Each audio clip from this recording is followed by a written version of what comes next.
ఈరోజు మరో కొత్త వంటతో నేను మీ ముందరికి వచ్చేసాను. ఈరోజు ఏం స్పెషల్ అంటే వంకాయ బఠానీ కూర.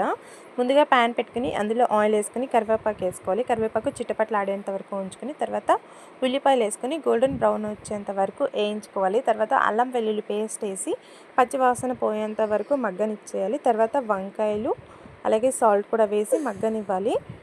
సో నేనైతే ఎండి బఠానీలు తీసుకోలేదు, పచ్చి బఠానీలు తీసుకున్నాను. సో పచ్చి బఠానీల వలన వంకాయ మగ్గిపోయాక వేసినా నడుస్తుంది. ఇప్పుడు చూసారా, వంకాయ అయితే ఒక 70% అయితే మగ్గిపోయింది. ఇప్పుడు ఇందులో నేను బఠానీలు వేసి ఇంకొక 10% కుక్ చేస్తున్నాను. తర్వాత అందులో పసుపు టమాటాలు వేసుకుని టమాటాలు కూడా మెత్తబడేంత వరకు మగ్గనిస్తే ఈ లోపల వంకాయలు కూడా మొత్తం మగ్గిపోతుంది. సో ఇప్పుడు సరిపడినంత కారం వాటర్ వేసేసి దగ్గర పడేంత వరకు ఉంచుకుని సో లాస్ట్లో కొత్తిమీర వేసుకుంటే సో ఎంతో టేస్ట్ అయిన వంకాయ బఠానీ కూర రెడీ అయిపోయినట్టే. నా ఛానల్ని సబ్స్క్రైబ్ చేసుకోండి. Bye guys. ఇలాంటి మరి